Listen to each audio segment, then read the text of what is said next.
बदलापूर शहराला धोका वाढलेला आपल्याला बघायला मिळतोय। सध्या आपण उल्हास नदीवर आहोत आणि उल्हास नदीनं धोक्याची पातळी ओलांडलेली आपण बघतोय। काल रात्री मोठ्या प्रमाणात कर्जत तालुक्यात सुद्धा पाऊस झालेला आहे। रात्रीच्या सुमारास काही प्रमाणात ही पातळी जी आहे पाण्याची ती कमी झाली होती, परंतु त्यानंतर आपण जर बघत असाल तर एकंदरीत ही पाण्याची पातळी जी आहे ती पुन्हा एकदा वाढलेली आपल्याला बघायला मिळते। आणि सध्या उल्हास नदीवरचं जे चित्र आहे ते आपण बघतोय। जिमचे साहित्य असू द्यात किंवा एकंदरीत खेळणी असू द्यात पूर्णपणे पाण्याखाली गेलेलं आहे आणि मोठ्या प्रमाणात या पुलावर पाणी जे आहे ते आता येण्याची शक्यता नाकारता येत नाहीये। पूल सुद्धा काही प्रमाणात या ठिकाणी राहिलेला आपण बघतोय।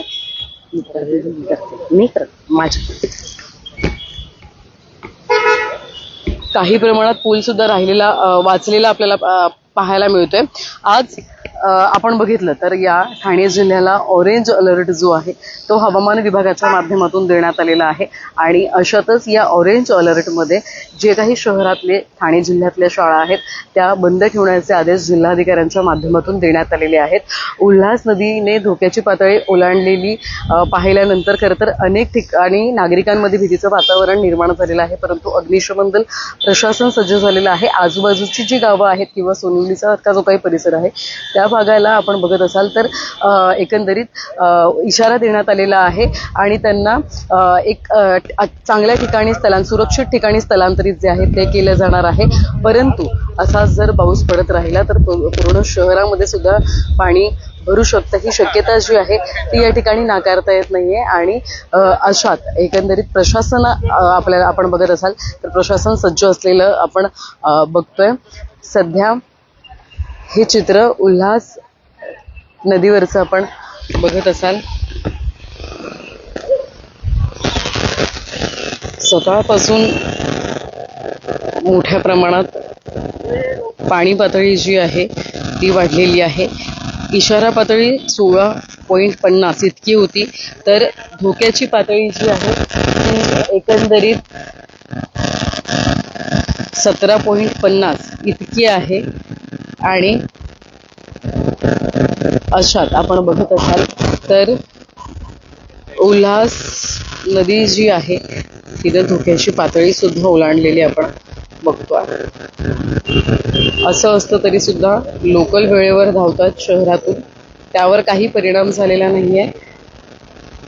परंतु शहरात स्वातंत्र्यवीर सावरकर उड्डाणपूल सुद्धा त्याच्या खालचा जो काही भुयारी मार्ग आहे तो सुद्धा पूर्णपणे बंद करण्यात आलेला आहे वाहतुकीसाठी।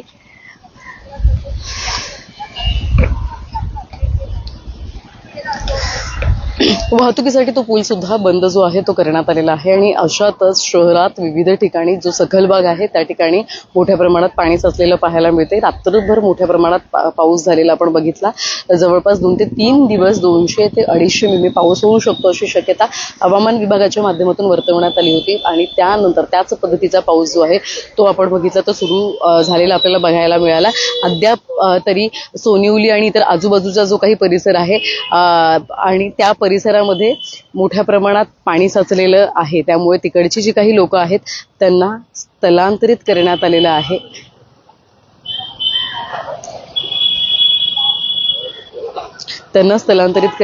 आहे।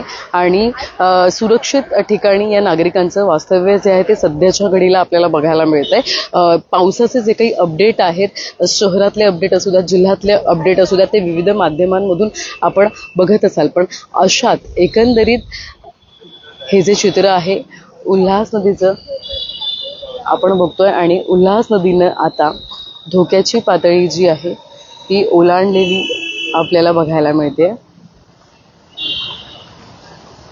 शहरात एवढंच नाही तर ग्रामीण भागाचा विचार करायला गेलो तर कुडसावरे असू द्यात किंवा इतर ब्रिज असू द्यात, म्हणजे उल्हास नदीच्या पाणी पातळीत वाढ झाल्यामुळे तो सुद्धा पूल जो आहे म्हणजे ग्रामीण भागामध्ये सुद्धा मोठ्या प्रमाणात पाणी गेलेलं आहे।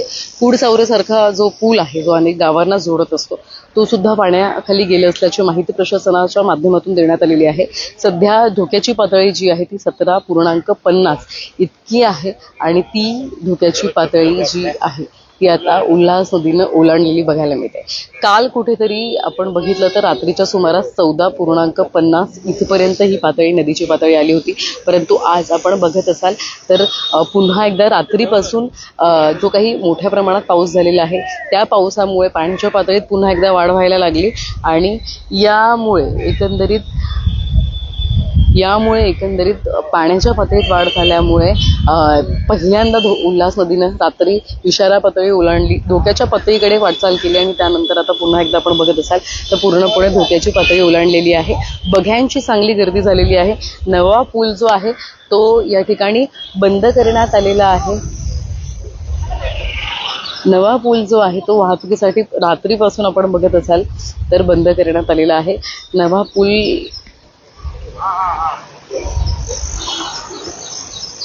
नव्या पुलावरती खरं तर जे बघ्यांची गर्दी आहे ती मोठ्या प्रमाणात होत होती आणि ही बघ्यांची गर्दी कुठेतरी थांबावी यासाठी प्रशासनानं प्रयत्न केलेले आहे. आणि हा पूल जर तुम्ही बघितला तर आता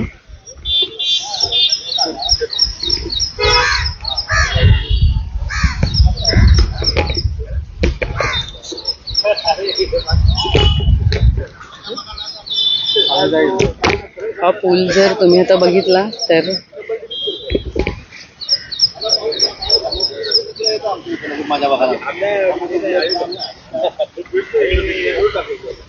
पाण्याखाली जाण्याची जी आहे ती शक्यता आहे. महत्त्वाचं म्हणजे या लाईव्हच्या माध्यमातून एक आणखी अपडेट, ती म्हणजे बदलापूर शहरामध्ये बऱ्याच ठिकाणं झाडं पडल्याच्या घटना ज्या आहेत त्या घडलेल्या आहेत. बेलवलीमध्ये सुद्धा वनसृष्टी परिसरामध्ये एक झाड जे आहे ते घरावरती पडलेलं आहे.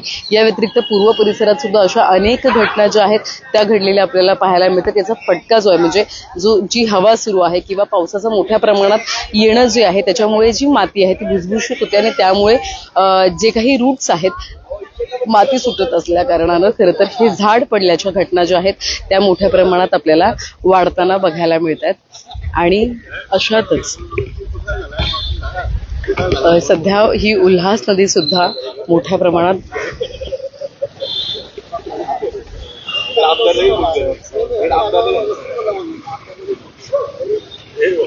पाणी भरलेलं आपल्याला बघायला मिळतंय.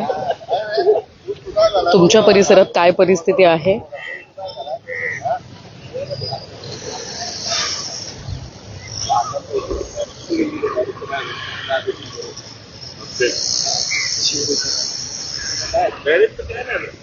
त्याचे अपडेट खरं तर देत चला.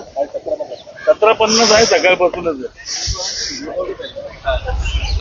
अर्थात वरिष्ठ पोलीस निरीक्षक किशोरजी शिंदे आणि त्यांची संपूर्ण पोलिसांची टीम जी आहे, किशोरजी शिंदे सर असतील, आपण त्यांच्या प्रतिक्रिया या ठिकाणी घेणार आहोत की परिस्थिती काय आहे शहरातली. तर उल्हास नदीनं धोक्याची पातळी ओलांडलेली आहे आणि धोका कुठेतरी वाढत चाललेला आहे. काय परिस्थिती, नागरिकांना आव्हान काय? रात्रीपासून पाणी कमी जास्त होते. आम्ही रात्रभर इथे लक्ष ठेवून होतो. तर हाय पाण्याची पातळी बऱ्यापैकी वाढलेली आहे. तर आमचं प्रशासनाचं लक्ष आहे याच्यावर. आता पोलीस स्टाफ आहे किंवा नगर परिषदेचे फायर ब्रिगेडचा स्टाफ आहे. आम्ही रात्रभर इकडे आहोत आणि सर्व परिस्थितीवर लक्ष ठेवून आहोत. अर्थात कुठे पाणी शिरल्याची काही घटना वगैरे काही झाली म्हणजे सोनिवली सारखं परिसर वगैरे? किरकोळ आहे, एवढं तरी नाही, पण थोडं किरकोळ प्रमाणात सगळे आहे. पण जास्त कॉल हे आपल्याला झाड पडण्याचे आणि कुठे थोडेफार खड्डे पडण्याचे असे किंवा लाईटचा तारा जसे आपण चिंतामणी चौकात काल संध्याकाळी पडली होती. पण त्या ठिकाणी तात्काळ आपल्याला नगर परिषदेची आपत्कालीन व्यवस्थेची मदत आणि फायर ब्रिगेडची मदत आणि MSCBची मदत तात्काळ मिळाली. त्यामुळे आम्ही सज्ज आहोत. एवढं काय नागरिकांनी घाबरायचं कारण काही नाही. परंतु मी सर्वांना अशी विनंती करेन, आता आपण बघताय त्या तिकडे बघा लोक शाळांना सुट्टी दिली आहे तर मुलाबाळांसह इथे लोक नदीचं पात्र बघायला आले. तिथे काय गरज आहे त्यांना इकडे यायची? आमच्यावर त्यामुळे ताण वाढत आहे. म्हणजे लोकांना हाकलवण्यामध्येच आमचा दिवस चाललाय. रात्री पण लोक येतात. 1 वाजता इथे यायची काय गरज आहे? लोकांना इथे काय बघायची गरज आहे? बरोबर, जीव धोक्यात जाऊ शकतो.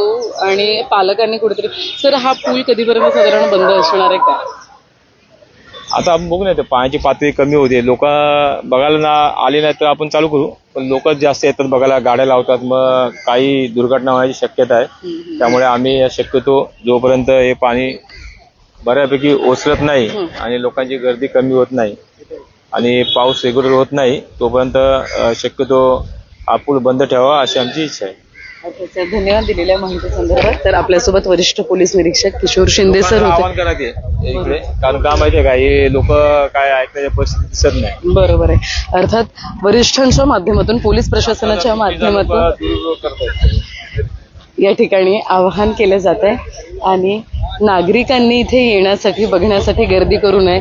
जशी आत्ता गर्दी करण्यात आलेली आहे तशी गर्दी करू नये. एखादी घटना घडू शकते आणि ती घटना घडू नये यासाठी पोलीस प्रशासन सज्ज आहे, अग्निशमन दल सज्ज आहे आणि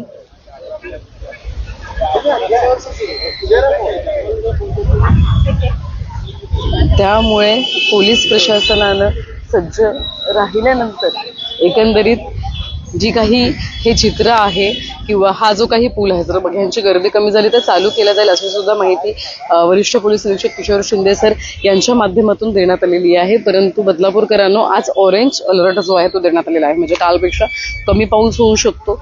ही जी पातळी आहे ती कमी सुद्धा होऊ शकते, त्यामुळे घाबरून जाण्याचं काही एक कारण नाही आहे. शहरातली परिस्थिती आपण बघितलं तर एकंदरीत लोकल जे आहेत त्या जवळपास म्हणजे 10 ते 15 मिनिटं उशिरानं धावत आहेत. बऱ्याच ठिकाणी ग्रामीण जे भाग आहेत, ग्रामीण जे पट्टे आहेत त्या ठिकाणी सुद्धा पाणी साचलेलं आहे, कारण की उल्हास नदीचंच पाणी म्हणजे बरेच छोटे मोठे नाले आहेत, छोट्या मोठ्या नद्या आहेत त्यांना मिळतं आणि त्याच्यामुळे तिथे सुद्धा पाण्याचे म्हणजे कुडसावरेसारखा पूल आहे तो सुद्धा पाण्याखाली गेलेला आहे. त्यामुळे तो सुद्धा पूल वाहतुकीसाठी बंद करण्यात आलेला आहे. पर्यायी रस्त्याचा वापर या ठिकाणी जरी उशीर होत असला तरी पर्यायी रस्त्याचा वापर या ठिकाणी नागरिकांनी करावा, ग्रामस्थांनी करावा असं आवाहन जे आहे ते या ठिकाणी केलं जातं. या पुढचे शहरातले अपडेट इतर ठिकाणचे आपण घेत राहू. तो तेच थांबतो. व्हिडिओ जर्नलिस्ट साई काळेसह श्रद्धा ठोंबरे, न्यूज टेक मराठी, बदलापूर.